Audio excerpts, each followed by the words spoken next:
Welcome to the deep dive. So you might have wandered through Sham Shui Po SSP here in Hong Kong. Maybe you were hunting for cheap electronics or some amazing street food. Yeah, that's what most people know it for. But what we want to show you today is that this district, it's so much more than just a place to shop. Think of it as a dense, living history book, almost a living museum of Hong Kong's, foundational, resilient, grassroots spirit. hmm We often just treat places like SSP as, well, destinations for buying stuff, right? Yeah. But you actually look closer. Pretty much every street corner is anchored to a really crucial narrative about how this city developed. Okay. So our goal here is to move beyond that, surface level tourism. We want to offer you a map, really, a kind of guide to 5 core historical stories that connect you, the visitor, to the deep history of this land and its people. Okay, let's unpack this then. We've found that SSP's whole existence seems defined by transformation, resilience, cultural persistence. And the first clue, interestingly, is right there in the name itself. Yeah, the name's fascinating. There's this paradox sort of embedded in its geography. Sham Shui Po originally meant a deep water stone shore or port. Deep water. Yeah, it was literally written as deep water step in some older records. And it was absolutely vital for fishermen, for merchants. So it started right on the coastline, a strategic spot. Exactly. Until, well, human development intervened dramatically. Because of huge land reclamation projects, the shoreline just got pushed further and further out. Right. That ferry pier, the one from 1924, which was so central to daily life and movement, it had to be relocated inland back in 1919 to what's now the junction of Pei Ho and Tung Chau streets. Wait, a ferry pier moving inland. That physical shift, that kind of retreat from the water, it just perfectly symbolizes how adaptable this community had to be, doesn't it? It really does. They literally had to adjust their entire way of life because the land itself was changing under their feet. And that ability, that need to adapt to extreme environmental or, infrastructural pressure, that's really the defining characteristic of this whole district. And it sets up our first major story perfectly, a story that actually grew out of devastation. Yeah, this is where it gets really interesting. After World War II, and especially after 1949, with the Civil War ending in mainland China, Sham Shui Po was just inundated with refugees. Huge numbers. And there was simply nowhere near enough housing. So people ended up settling in these dense, often pretty unsanitary, and terribly fire-prone wooden squatter camps, built right on the nearby hillsides of Shek Kip Mei. The conditions were, well, desperate is probably the word. It was like a tinderbox, packed with hope, but also despair, clinging to that hillside. And then on Christmas Day, 1953, the inevitable happened. The fire. The massive Shek Kip Mei fire, it just swept through the area, wiped out the homes of, over 50,000 people overnight? Yeah, the scale of the human disaster was immense, just unimaginable. But that single catastrophic event became the flashpoint, really, for arguably Hong Kong's most defining feature today, public housing. Absolutely. That fire basically forced the government's hand. They had to abandon their old laissez-faire approach and take immediate, direct responsibility for housing this massive low-income population. And the consequence was swift. In 1954, the very first resettlement estate was built right there, on that scorched earth in Shek Kip Mei. And that public housing system, it's been absolutely vital for social stability ever since. People rightly call it a precious historical heritage, a piece of collective memory. It literally housed the people who powered Hong Kong's economic miracle. And that heritage leads us directly to a place you can visit today, the Mei Ho House Living Museum. This preserved building isn't just, some old block of flats. It's a tangible link, a physical piece of those first post-fire estates. Right. And the experience there, it's walking through those tiny, simple rooms. You see how generations of families shared communal kitchens, communal bathrooms. It really helps you understand, on a very human level, how this system that housed millions was born directly out of tragedy. So, if Shek Kip Mei shows how life can be rebuilt from ashes, partly through government action, our second story, well, it highlights how the land itself, the very ground under SSP, needed a kind of spiritual healing. We're talking about land that carries some really heavy historical trauma here. The Sham Shui Po barracks, built in 1927 by the British, they witnessed some truly dark moments during World War II. Yeah, it raises a tough question, doesn't it? What do you do with land that was used for such brutality? Because during the Japanese occupation, those barracks were turned into a horrific prisoner of war camp. Oh, wow. Over 7,000 soldiers, British, Canadian, Indian, were crammed in there. Conditions were appalling. Extreme overcrowding, almost no food or medicine, rampant disease. It's a deep, profound war scar on the landscape. And the land's story didn't just stop there, did it? After the war, it kept adapting to different crises. That's right. First, it housed surrendered Japanese POWs. Then the British military used it again.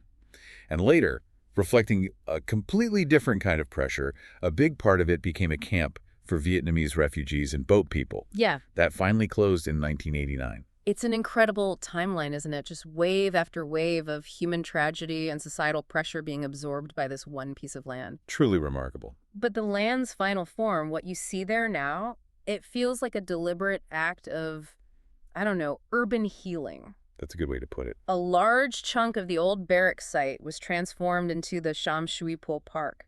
It's green, it's peaceful now. And the experience of being there is profound because of that contrast.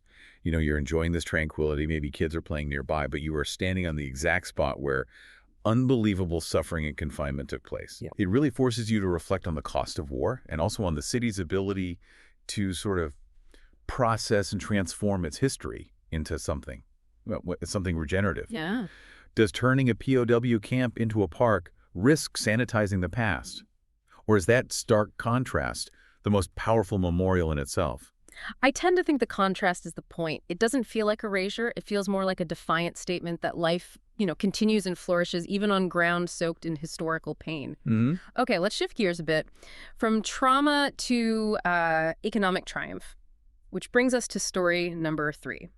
The golden age of made in Hong Kong. Yes, Sham Shui Po was absolutely the industrial engine of the city back in the 50s and 60s, specifically textiles and garment manufacturing. And this concentration wasn't accidental. The whole area became this powerful cluster, a real ecosystem of supply and demand. So if you were making clothes or accessories, anything like that in Hong Kong, this was the place you came. Definitely. And this huge manufacturing need created something pretty extraordinary, these highly specialized material streets. Exactly right. You needed thread, buttons, Yeah. zips, ribbons.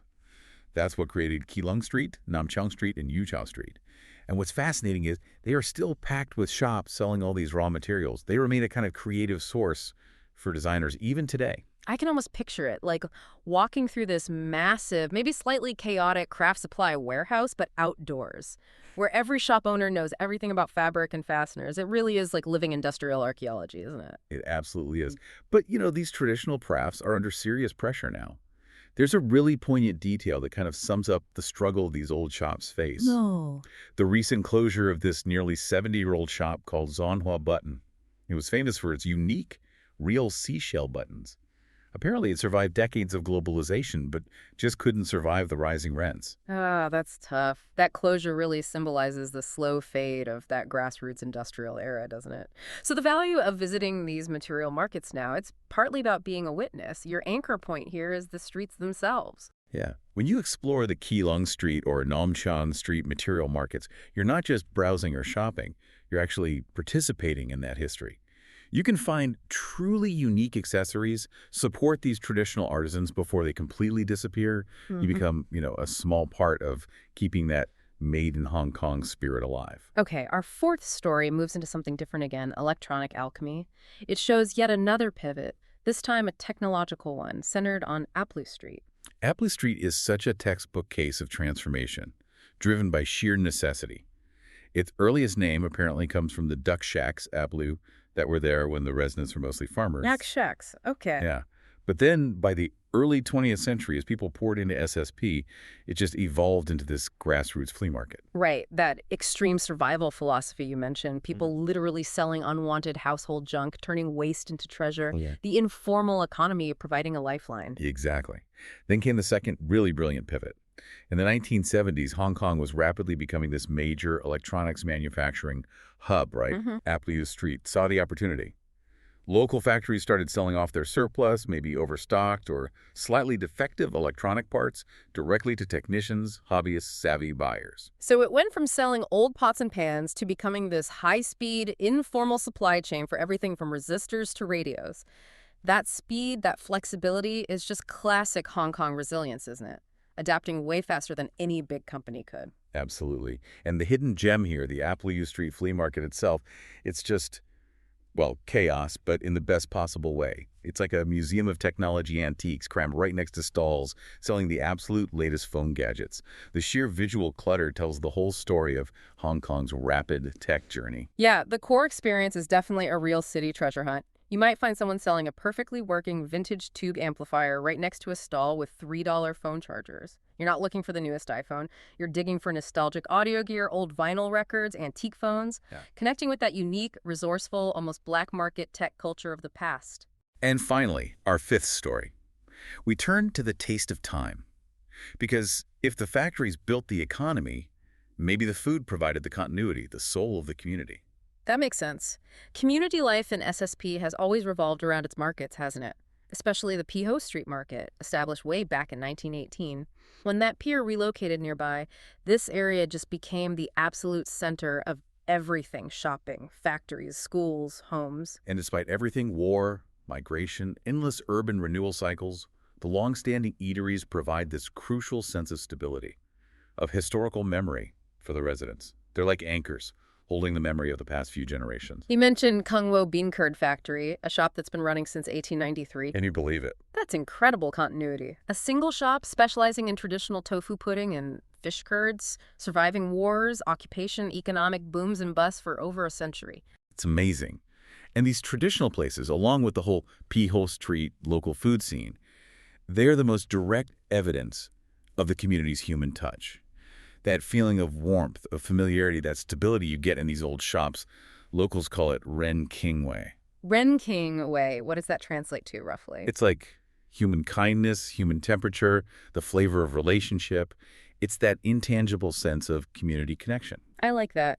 So by eating there, you're plugging directly into history, but you're also seeing the modern complexities, right? How the community keeps that dignity, that Ren King Way, even with challenges like, the tiny subdivided flats you see in the towers looming over the food stalls. Exactly. It's the constant flow of life, history, commerce, all happening at once.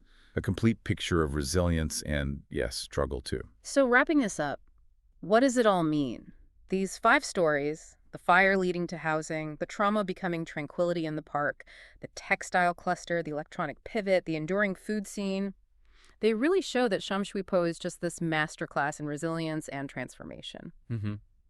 This relentless adaptability, this ability to bounce back from devastation and pivot economically, it feels like the tangible manifestation of that famous Lion Rock spirit right there in the urban fabric. It shows how the city processed its history, its economic pressures, through constant grassroots ingenuity. But as we touched on with Zonghua button closing, this unique character, this charm, it is under threat, isn't it? Very much so. While SSP gets attention, rising living costs, rapid gentrification, the disappearance of these traditional shops, they threaten to strip away that very community spirit we've been talking about. And the value in preserving this culture, it isn't just about restoring buildings, like turning the Mayho House into a museum, which is great, but it's more than that. It's also about actively supporting the community economy, the human connection, the Ren King Way that truly defines the area. So as you plan your own deep dive into Sham Shui Po, we'd urge you, don't just be a consumer of the sights and the food. Be a witness, maybe even a supporter of this culture. Go visit the park and reflect. Buy a unique button for your jacket on Keelung Street. Find an old vinyl record on Apliu Street. Share some of that 100-year-old tofu pudding. Be a witness to the continuity. Yeah, and if we connect this to the bigger picture, Sham Shui Po has this incredible track record of adapting to massive shifts, population influxes like POWs and refugees, economic shifts from garments to electronics. It really raises a critical question for its future, doesn't it? What kind of fundamental transformation will be needed this time to preserve its core community spirit against these intense forces of gentrification and economic pressure? What's the next great act of adaptation for this historic district going to be, just to survive? That is the question, isn't it? The deep challenge facing this most resilient of districts. Something to think about. We'll see you next time on The Deep Dive.